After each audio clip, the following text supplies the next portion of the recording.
예. 예, 내가 거짓말에 속고 있는지를 모르죠. 예.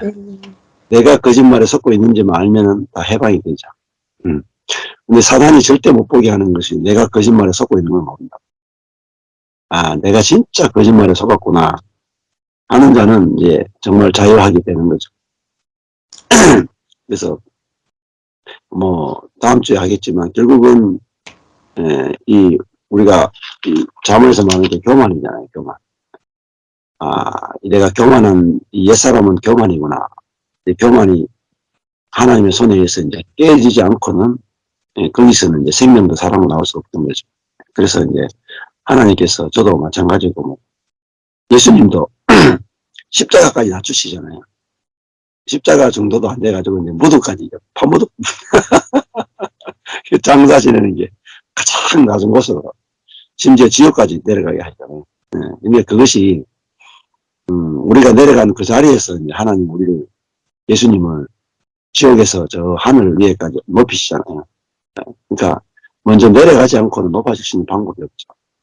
그래서 하나님 우리를 낮추시는 것이 얼마나 큰 은혜고 축복이냐면,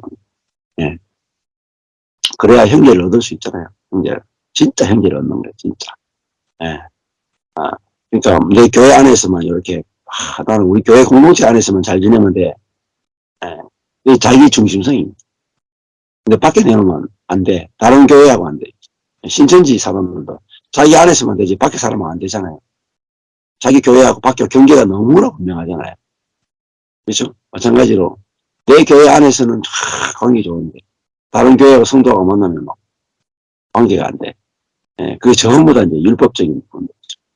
그게 다 깨져야 되고 내가 죽었는데 무슨 내 교회가 어디 있고 경계가 어디 있겠습니까? 경계가 없어져야 경계가 있는 게 이제 속은 거니까요. 그래서 거기서 우리가 자유의식이 중요한데 지금도 많은 분들이 자기 교회에 이제 노예가 돼 있어요. 자기 교회. 인간이 만든 자기 교회. 근데 거기서 해방이 돼야 진짜 자유하게 되는 거죠.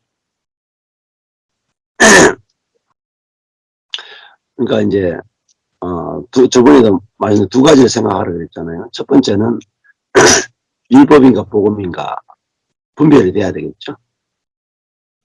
그거는 이제 상대방에 대한 저 교회가 율법적인 교회인가 복음적인 교회인가 분별이 되죠. 근데 그거는 분별이 되는데 중요한 건 내 자신이 분별돼야 되잖아요. 그랬을 때 내가 이 육인가 역인가 여기는 율법적인 교회인가 복음적인 교회인가 판별이 돼요. 근데 중요한 그 판별하는 내가 육으로 하느냐 영으로 하느냐가 판별이 돼야 되겠죠. 만약에 내가 이 교회는 율법적인 교회야. 이렇게 그러니까 이게 믿음이 연약하다는 거죠. 로마서 14장에 가보면은 1절에 가보면은 믿음이 연약한 자를 너희가 받되 이렇게 말. 믿음이 연약한 자를 받아라. 그가 의심하는 자를 비판하지 말라. 그러니까 믿음이 연약한 자가 뭐냐면 아직 율법 가운데 있는. 그래서 이렇게 정결한 음식만 먹어야 되고 안식일을 지켜야 된다라는 율법이 있는 성도나 교회를 말해요. 그 사람을 뭐라고 말하냐면 믿음이 연약하다. 그러니까 예를 들면은 하나님의 말씀 있잖아요. 율법을 너무 잘 지켜. 예를 들면은 오카노 목사님 같은 경우도 하나님 말씀을 철저히 지키려고 그랬거든요. 하영경 목사님도 그렇고. 근데 그분들이 사실은 성경적으로 보면 믿음이 연약한 자에 속해. 왜냐하면은 율법적이기 때문에 그래요. 율법적인 사람은 아직까지 율법에서 헤어나지 못했기 때문에 아직까지 해야 되고 하지 않아야 된다는 규정이 굉장히 많은 거예요.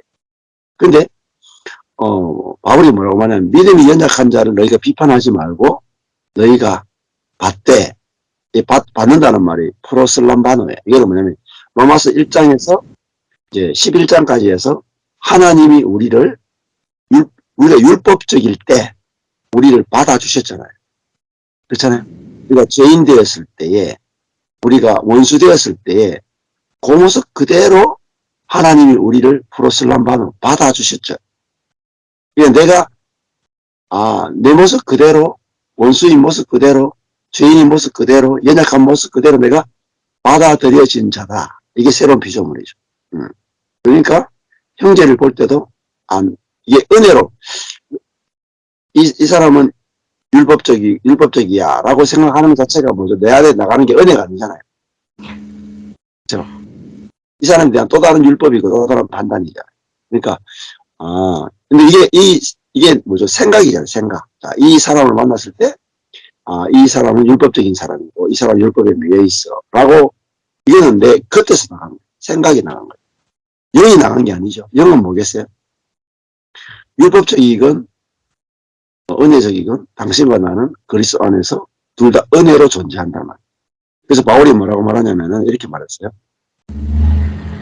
일단 무상의 음식이거나 부정한 음식을 먹을 수 있는 은혜에 살아있는 자는 부정한 음식을 먹지 못하는 율법적인 사람을 없이 여기지 말고 먹지 못하는 자는 그러니까 우리가 율법적인 사람은 율법이 없이 은혜로 살아가는 사람을 판단하지 말라. 이는 왜냐하면 하나님이 둘 다 받아주셨기 때문이다. 4절에 보면 이렇게 말해요. 남의 하인을 남이 누구냐면 하나님이에요. 하나님의 하인. 그 자매도 하나님 쓰신 하인이고 나도 하나님 쓰신 하인이잖아요. 그 종이잖아요. 그러니까 남의 하인을 너 누구? 그 사람이 네 종이냐 말이야. 하나님의 종이잖아요. 내 종이 아니고 하나님의 종인데 네가 뭐 지금 율법적으로 쓰고 있다고 해서 네가 왜 난리냐 말이야. 그 섰는 것이나 넘어지는 것이 자 내가 쓰는 거, 저 형제가 저 자매가 넘어지는 거, 쓰는 거 누구에게 달렸느냐? 내게 달린 게 아니고 주인에게 달렸다. 쓰는 것이나 넘어지는 것이 저 주인에게 달렸고 결국은 저가 세움을 받으리니 이는 세우시는 권능이 저 사람에게 있는 게 아니라 주님께 있기 때문이다. 그래서 고린도전서 로마서에서 복음을 확인했으면 이제 이 로마서 뒷부분 가고 고린도전서 가서 그 복음이 어떻게 적용되는 데까지 가야 복음이 완전하게 이해가 돼야죠. 적용 부분까지 못 가면 지식에 그치게 되고 그것이 이제 내한테서 이제 이 은혜의 복음이 더 큰 율법으로 적용될 수도 있다. 그래서 이게 내 생각이 나가느냐 내 안에 생명이 나가느냐 이걸 가지고 내가 보면은 이게 좀 정리가 될 수가 있습니다. 네. 알겠습니다. 감사합니다. 나누고 싶은 분 계시면 김정우 목사님하고 사모님 하시겠습니까? 네. 나누고 싶은 거 있으시면 뭐 오늘 말씀도 되고 주중에 들었던 말씀도 되시고요. 아니면 목사님 스스로 하신 것도 되시고 예, 어떤 것이든지 하시면 됩니다. 네. 그 아굴의 기도 보니까 예. 세 사람 기도라고 생각이 되고요. 예. 가난하게도 마옵시고 부하게도 마옵시고 오직 필요한 양식으로 내게 먹이시옵소서. 네. 저도 옛날에 기도는 가난하게 마옵시고 부하게 하옵시고 이걸로 기도였는데 지나가면서 시간이 지나가면서 저도 가난하게도 마옵시고 부하게도 마옵시고가 좀 돼가는 과정이 있었어요. 처음에는 뭐 가난하게 말고 부하게 해달라고 환경적으로나 물질적으로나 뭐든 형편적으로나 근데 이제 시간이 가면 갈수록 가난하게도 마옵시고 부하게도 마옵시고 이것이 이제 좀 이루어져 가면서 필요한 양식으로 내게 먹이시옵소서. 요게 이제 목사님 말씀대로 이 필요한 말씀이 하나님 말씀이고 그 복음이고 우리의 영혼을 살리는 그것을 아굴이 하나님께 구했다라는 내용인데 저도 그 복음 그 십자가 복음에 대해서 관심 갖게 된 계기가 한 7, 8년 전부터 제 목회 환경이 어려워지고 목회 형편이 힘들어지고 또 나의 능력과 지혜와 그 방법이 이게 안 되는구나. 자기 자신에 대한 신뢰가 점점 무너지면서 반대로 복음에 대한 관심을 제 안에서 이게 일어나게 되더라고요. 그리고 또 한 가지는 이제 제 안에 그 묶여있는 어둠, 또 이렇게 갇혀있는 심불이라든가 그런 내적인 그 힘든 부분이 있다 보니까 그런 율법적인 그 신앙과 지식과 그 방법 가지고는 내가 거기서 자유함을 얻지 못하는 시간들이 오랫동안 계속 됐어요.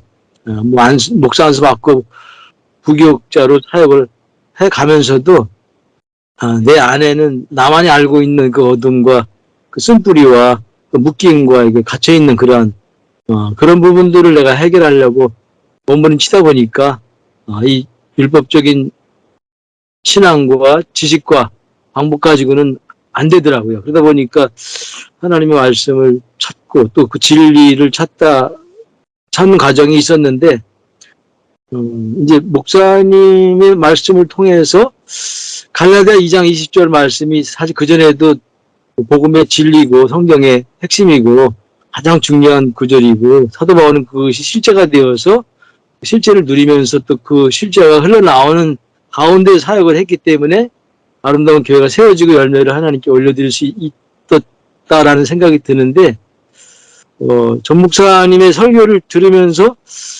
목사님이 이제 망한 이야기를 많이 하셨고 또 필리핀에 가셔서 하나님이 그 낮은 마음으로 이제 가게 하셔서 거기서 갈라디아 2장 20절 말씀이 딱 알아지게 하시고 계시로 이제 아주 극적으로 깨닫게 해주시고 실제가 되게 하시는 그런 사건이 있었는데 그 이후로 목사님의 사역이 완전 180도로 바뀐 것이 이제 말씀을 드리면서 제가 그게 알아지고 참 귀한 은혜를 입었구나. 근데 이제 완성된 복음이라는 말씀을 언제 한번 하시고 제가 또 들으면서 저는 갈라디아 2장 20절 말씀이 항상 제 안에 실제가 되기를 원했었어요. 그것이 언제 실제가 되고 나도 그것을 누리면서 내가 사는 게 아니고 내 안에 그리스도가 사시는 것이 그냥 삶이 되고 실제가 되고 누려질 수 있는가. 근데 항상 그게 안 됐다는 생각을 내가 갖고 있었걸랑요. 근데 그 목사님의 그 완성된 복음이 사실 십자가에서 다 이루어졌고 옛사람도 죽고 새 사람으로 다시 부활되고 또 승천까지 이루어지고 우리가 새 사람으로 새 생명으로 이제 새 창조가 이루어지고 이제 그리스도가 내 안에 사신다는 것이 이미 다 이루어졌는데 우리가 모르고 있었고 모르기 때문에 믿지 못했고 그것을 누리지 못했다라는 말씀이 이제 계속 들려지면서 그것이 제가 한동안 좀 제가 갖고 있는 생각과 많이 부딪혔는데 그 목사님 말씀이 이제 이거 맞구나. 이게 완성된 복음을 전하는 것이 맞고 또 그렇게 하지 않으면은 목사님이 그렇게 말씀하시더라고요. 영원히 실제는 안 된다. 완성된 복음을 받아들이지 않으면은 항상 불법적으로 되려고 노력하는 것으로 끝나지 절대로 이미 됐다라고 믿고 신하지 않고서는 안 된다라는 말씀하셔서 이제 그 생각이 제가 좀 깨져가면서 오늘도 그 사단의 속임수는 내가 거짓말에 속고 있는 것을 모르게 하는 것이다 그랬잖아요. 그러니까 그 복음의 갈라디아 2장 20절이 안 됐다라는 것만 항상 생각하고 좀 모자라고 부족하다. 좀 이제 하나님 은혜를 베풀어 주시면 나도 우리 전철권 목사님과 같은 실제를 경험할 수 있는 은혜가 있어지겠구나. 또 완전히 망해야 또 그것이 또 하나님이 그렇게 은혜를 주시는 겠구나. 근데 나 보면 아직 그렇게까지 망하지 않은 건데 그럼 언제 이루어지냐. 항상 그런 아쉬움과 아직 안 됐다는 생각 속에서 그냥 얘가 율법적으로 되려고 이제 하나님께 기도하고 구하고 또 말씀을 또 들으려고 하는 그런 과정이 있었는데 그것을 내가 속았던 것 같아요. 아멘. 이미 됐더라고. 나도 전 목사님처럼 됐다. 아멘. 이미 다 이뤘다. 아멘. 내가 살고 정말 내 안에 그리스도가 사신다. 이것이 이제 인정이 되니까 그게 받아들여지는 시간들이 지금 계속 오더라고요. 아멘. 그러면서 좀 자유함도 있고, 이제 목회에 대한 목사님 말씀하신 것처럼 방법이라든지 무슨 내 능력과 지혜나 프로그램이라든지 이런 것들이 다 사실은 답이 아니고 그 갈라디아 2장 20절 말씀이 실제가 되고 진리가 내가 삶이 경험되고 누려지기만 하면은 그 복음을 내가 전하게 될 것이고 그렇게 되면은 자동적으로 성도들도 그러한 그 복음의 진리를 또한 깨닫고 실제되는 은혜 가운데 들어가기만 하면은 목회자인 나도 하나님의 은혜 가운데 생명 가운데 행복하고 또 그 말씀을 또 들으면서 하나님의 복음을 들으면서 실제를 누리는 성도들도 네. 참 평안과 안식과 행복을 누리는 그런 은혜를 받게 되지 않을까 그런 소망함이 생기면서 계속 이 말씀을 제가 듣게 되네요. 아멘. 네. 사단이 속였다는 생각 네. 항상 안 됐다 아직 안 됐다 지식이다 아직 네. 실제는 안 됐다 이런 항상 그 비전을 두고 있었는데 완성됐다 내 안에 주님이 사신다 이게 이제 받아들여지면서 이제 실제가 조금씩 되는 것 같은 그런 소망이 있습니다. 아멘. 네. 네. 나도 그렇고 우리 성도들도 다 되는 거죠. 네. 성도들에게도 여러분도 완성되었습니다. 당신이 이미 새로운 피조물로 완성됐습니다. 이거를 이제 말씀을 통해서 성도들에게 이야기하고 성도와 교제할 때도 서로 완성된 새로운 피조물로서 서로가 보여지면 끝나거든요. 그러니까 눈이 밝아지는 것만 눈만 밝아지면 되죠. 네. 눈이 어두웠으면 되죠. 그래서 말씀에 의해서 눈만 뜨면 끝나는 거. 이제 눈 뜨는 게 이게 동서고금이 없던 일이단 말이에요. 그래서 요한복음 보면 여섯 번째 표적이 남에서 소경된 자가 눈 뜬다 하면서 내가 이 완성된 세계의 빛을 못 보는 소경이었구나. 우리 성도들도 내가 소경이었구나. 완성된 복음의 세계를 못 보는 하늘의 것을 못 보는 땅의 것만 보는 소경이었구나. 그게 인정되어지면 이제 하늘의 것이 보여지기 시작하거든요. 그러면은 보여지면은 이제 관계가 완전 달라지기 시작하는 거죠. 예, 아주 잘 가시고. 그런데 이제 십자가 복음을 전하는 목사님들도 더러 많이 있는데 항상 완성됐다는 그 복음으로 전파하시는 목사님은 제가 잘 못 본 것 같아요. 예. 아직 안 됐다라고. 그리고 자기도 안 됐다가 언젠가 됐는데 여러분들은 이제 나와 같은 과정을 거쳐서야 될 것이다. 그러나 네. 포기하지 말고 기다리라. 그럼 때가 되면 그 실제가 되고 그리스도가 우리 안에 이제 들어오신다. 그렇게 항상 말씀을 맺으니까 언젠간 되긴 되겠지만 소망을 갖지만은 아직은 안 됐어. 이거 좀 기다려야 돼. 이런 식으로 하니까 오랜 시간을 그렇게 저도 그렇게 기다려왔고 또 많은 분들이 그렇게 기다리고 있는 것 같아요. 근데 목사님은 이제 십자가에서 다 이미 이루어졌다라고 주님이 선언하신 그 복음을 우리가 그냥 받아들여서 된 것으로 나가야지 언젠간 완성될 것이다. 주님이 들어오실 것이다. 이 2장 20절이 실제가 될 것. 이렇게 미래적으로 이렇게 얘기해 버리면은 소망을 갖고 기다리지만은 언제 될 것인가. 항상 그런 아쉬움 속에서 또 중간에 포기하고 하차하는 사람도 많이 있더라고 주변에. 네, 그렇죠. 그건 뜯어봐 얼마 되는 고백이고 실제지. 그거는 우리 가운데 되는 게 쉽지 않다. 이제 그렇게 율법적으로 계속 노력하게 만드는 그러한 십자가 복음 증거가 주변에 많이 있어서 저도 항상 그냥 기다림 속에서 이제 왔는데 목사님 그 완성된 복음이라는 그 메시지가 그게 맞구나 그렇게 선포하고 그렇게 증거해야 실제가 되어서 사는 성도들이 생겨나겠구나 이제 그러한 깨달음과 받아들임이 예. 그렇죠. 믿음은 이제 이루어진 것을 선포하는 거죠. 이루어질 것을 선포하는 게 아니고 이루어진 것을 선포하는 게 이제 복음이고 이루어진 걸 선포할 때 그게 믿어지면 실제가 되거든요. 예. 그러니까 우리는 이루어진 것을 선포하는 게 설교라고 볼 수 있습니다. 이루어질 것을 설교하는 게 아니고 이루어진 것을 선포할 때 성도들이 그걸 들을 때 믿어져야 그게 이루어진 것이 내게 땅에 이루어지거든요. 그래서 이제 십자가 복음을 알았는데 율법과 복음의 관계를 모르면 또 절반밖에 모르는 거예요. 십자가 복음도 율법으로 접근하면은 여전히 율법이에요. 예. 그래서, 십자가 복음을 알아야 되는 게 아니라, 율법과 복음의 관계까지 알아야 완성에서 출발할 수 있거든요. 예. 그게 아주 큰 차이점입니다. 예. 감사합니다. 사모님 나눔하시고 싶은 게 있으세요?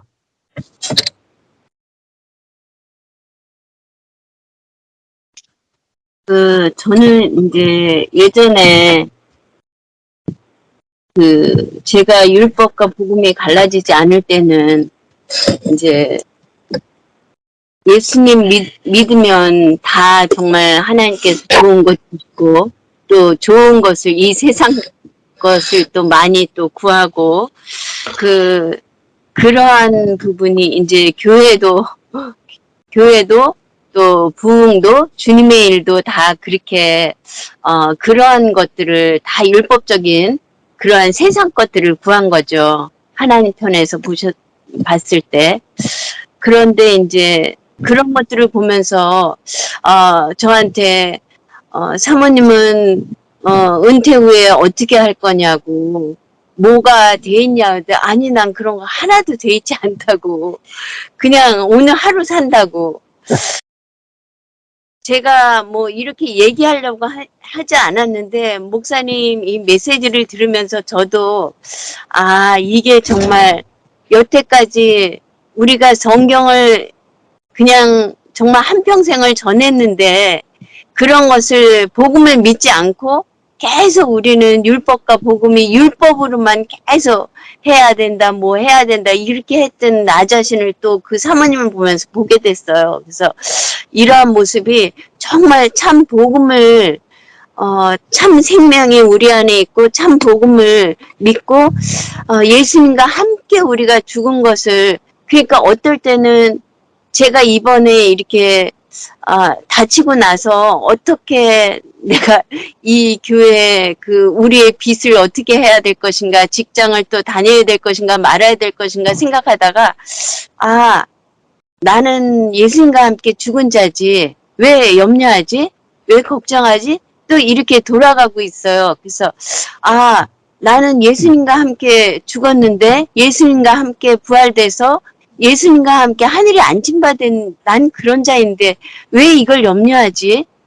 자꾸만 이렇게 이제 원점으로 돌아가서 십자가에 정말 내가 또 그렇게 이런 나의 생각 나로 살고 있구나. 이걸 또 십자가에 갖고 가고 이러한 부분들이 이제 조금씩 텀이 이렇게 줄어들면서 계속해서 십자가를 가고 있는 모습들이 그래 제가 나도 모르게 그 사모님한테 그런 걸 전하고 있는 이런 모습들이 정말 그래 내가 죽은 자였구나. 나만 죽은 게 아니라 예수님과 함께 죽어서 이제 내가 염려할 필요가 없어.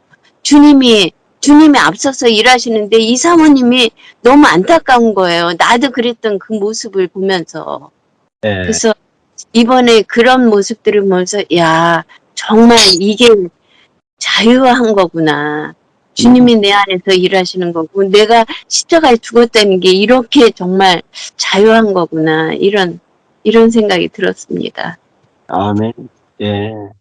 그게 진짜 승리하는 거죠. 예. 저는 나로 안 산다는 게 얼마나 복입니까?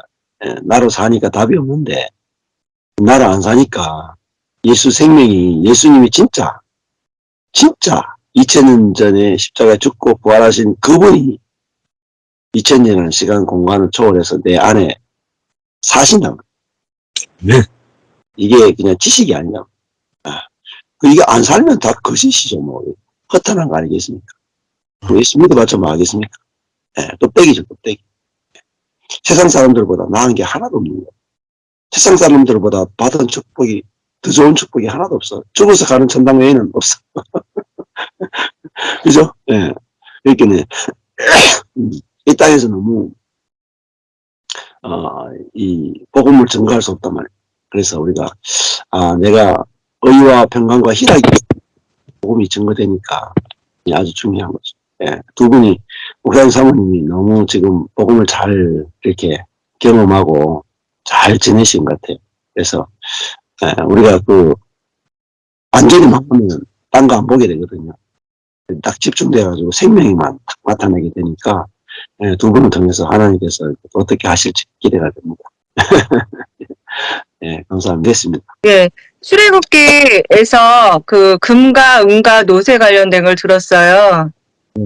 목사님 설교요. 설교 중에서. 근데 거기서 번제단에 그 양이 각을 떠가지고 완전히 불태워지는 부분에 대해서 굉장히 감동을 먹었어요. 그래서 제가 이제 일상에서 어려운 부분이 있었거든요. 제 자아로 인해서 사단에게 속는 부분이 있었는데, 이제 목사님 설교를 들으면서, 아, 이렇게 자아가 끈질기구나. 완전히 이렇게 각을 떠서 잘게 분리해가지고 번제단에 완전히 불태워야 되는 존재구나. 이게 제가 와닿게 돼가지고, 굉장히 그 어려운 순간을 극복하는 계기가 됐어요. 완전히 납작 엎드리게 된 거죠. 근데 이게 율법으로 접근을 했다면 굉장히 내 자신을 자학했을 거예요. 근데, 이게 은혜로 접근을 하니까, 그래서 예수 그리스도의 생명으로 살아야 되고 나는 아무것도 아니구나. 이게 좀 마음이 열리는 거예요. 예, 그래서, 율법으로 접근하는 말도 많잖아요. 번제단에 너를 뭐, 불태워라. 또 그 얘기를 하도 많이 들었거든요. 솔직히 저희 한국교회 보면, 뭐, 비슷해요. 십자가 얘기하고 자기 부인 얘기하고 예수 그리스도 은혜 얘기하는데, 이상해요. 이게 완전한 복음을 듣기가 희미해요. 없어요. 거의 없다고 봐요. 그래서 조금, 하지만 목사님 설교를 듣고서 저는 이번 주에 그거를, 은혜로 이거를 받아들이니까 이게 정죄로 와닿지 않고 너무나 주님의 그 은혜로 하니까 나를 쉽게 내어놓고 포기할 수 있는 그런 경험이 있었어요. 네. 감사해요, 목사님. 감사합니다. 예, 그렇죠. 예, 그러니까 번제 그 양이 스스로를 다 각을 뜰 수 없잖아요. 그죠? 그 주인이 가서 양의 모든 것을 다 죽이고 껍질을 벗기고 안에 있는 것 다 각을 떠서 각을 떼는 이유는 쪼개는 이유는 불이 잘 타겠어. 완전히 그러니까 원래 먼지의 자리로 다시 우리를 회복시키는 거죠. 예, 피조물의 자리. 네. 근데 거기서 뭐가 나오면 새 창조가 나옵니다. 그 먼지의 자리에 먼지에다가 루아흐 하나님의 영이 생기가 들어가잖아요. 생기가 들어가니까 거기서 하나님이 창조한 사람이 나오는 거죠. 온전한 사람이 나오는 거잖아요. 그러니까 내가 왜 힘들었던가 내 자아가 난조하고 속고 살았던 거죠. 자아는 각이 떠여서 번제물로 떨어져서 십자가에서 완전히 끝나야 되는 존재인데 자아를 나로 속고 살았으니까 거기서 빠져나오는 게 가장 힘든 과정이죠. 그래서 자아가 내가 아니었구나. 그래서 하나님이 나 자아를 깨뜨리셨구나. 네? 나를 미워하거나 나를 심판하거나 나를 저주하신 것이 아니라 나를 사랑하셨기 때문에 진짜 나를 사랑하시기 때문에 가짜 나를 파시하셨구나. 그게 십자가 사랑이에요. 네, 이게 진짜 사랑으로 그러니까 이게 구분이 안 되면 자아가 난조하면은 하나님 사랑 자체가 경험이 안 돼. 네, 그러니까 가짜 나를 십자가에 죽이시고 완전히 하나님의 손에 새로운 피조물로 나를 드러나게 하시고 창조해 내시니까 이 하나님의 사랑은 십자가와 부활을 통해서만 온전하게 알아지고 경험되는. 예, 감사하네요. 예, 예. 다음 주 이번 주 말고 다음 주 말에 그 금토해가지고 이제 서울에 갈 건데 김종우 목사님 교회에서 토요일 날 모임하면 되죠? 예. 예, 금요일 저녁에도 혹시 모임 할 수 있나요? 금요일 철야 같은 거 있나요, 혹시? 기도회는 있는데 오셔서 상관없어요. 같이 해야 돼요. 뭐 몇몇 모이지 않으니까요. 예, 예. 그건 저희 교회도 상관없습니다. 예, 예. 그러면은, 일단은 제가 카톡에 좀 올려보고 금요일 날 저녁에 올 수 있는 분 있으면 같이 해서 금요일 저녁에 뭐 같이 교회로 모여가지고 제가 짧게 말씀도 전하고 또 나눔하고 싶은 분들 계속 또 나눔도 하시고 뭐 그렇게 하시고 토요일은 아침부터 해서 한 오후 한 6, 7시까지 하고 제가 기차 타고 내려가는 걸로 그렇게 아마 대충 일정을 좀 생각하면 좋을 것 같아요. 그래서 서울에도 이제 이렇게 좀 서울 지역에 거점될 수 있는 이제 교회가 있으면 좋겠다 싶었는데 이번에 목사님 교회에서 한다 하니까 너무 좋고 이렇게 같이 교회에서 모이면 모이기 쉽잖아요. 뭐 장소도 이렇게 정해지면 많은 사람들이 또 같이 거기서 모임도 할 수 있고 찾아올 수도 있고 또 십자가 복음을 목사님하고 사모님 계속 전하시면 듣고 싶은 분들은 또 목사님 교회로 또 오시면 좋고 그래서 그 교회들이 뭐 제 교회가 커지는 게 중요한 게 아니라 이렇게 연결되어 있는 각 지역 교회가 이 은혜 보고 십자가의 복음으로 살아나는 게 제 소원입니다. 그렇게 제 교회는 작아도 괜찮아요. 그러니까 여러분이 속한 교회들이 다 건강해지고 또 같이 연합되어지고 연결되는 게 중요한 거죠. 그러니까 하여튼 뭐 어머니가 목사님 교회에서 한다 하니까 너무 감사하고 또 이렇게 기쁘네요. 다 나누셨죠? 예. 그러면 기도하고 마치겠습니다. 하나님 아버지 감사합니다. 우리 이렇게 우리의 힘과 우리의 지혜로 모일 수 없는데 예수님이 12제자를 부르고 모으셨던 것처럼 하나님께서 우리를 부르고 모으셔서 망한 자리에서 이 십자가의 복음, 은혜의 복음을 듣게 하시고 우리로 하여금 당신의 계획대로 이제 쓰기 위해서 우리를 불러 모으셨습니다. 우리가 어떻게 쓰시든지 당신의 손 아래에서 우리 인생이 쓰여지기를 원하고 당신이 영광을 받으시기를 소망합니다. 또 우리가 형제와 형제로서 우리가 교제할 때에 성령의 교통하심, 생명의 풍성함을 우리가 경험하고 나누는 시간 되게 인도하여 주옵소서. 예수님 이름으로 기도했습니다. 아멘.